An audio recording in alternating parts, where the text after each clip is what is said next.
Good morning friends. तर मी आहे पूजा. तर आपल्या दिवसाची सुरुवात होते एक ग्लास गरम पाण्याने. तर आज प्रियांच्या टिफिनसाठी बनवायचा होता मेथी आलूचा पराठा. त्यासाठी बटाटे मस्त बॉईल करून घेतले व मेथी परतून घेतली.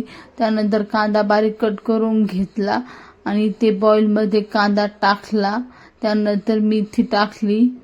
त्यानंतर अद्रक लसूणची पेस्ट करून घेतली, कोथिंबीर कट करून घेतली. अद्रक लसूणची पेस्ट त्यात टाकून काही आपले बेसिक्स मसाले टाकले. त्यामध्ये धनिया पावडर, लाल मिरची, गरम मसाला व आमचूर पावडर टाकून त्यावर थोडीशी कोथिंबीर टाकून ते सगळं मिक्स करून घेतले आणि मस्त यम्मीचा पराठा लाटून घेतला.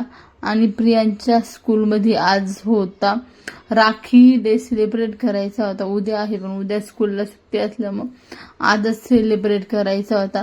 तर प्रियांशला मस्त ट्रेडिशनल लुक मध्ये तयार केला आणि तो पिल्लू आमच्या स्कूलमधून आला. ही बघा त्याची क्यूट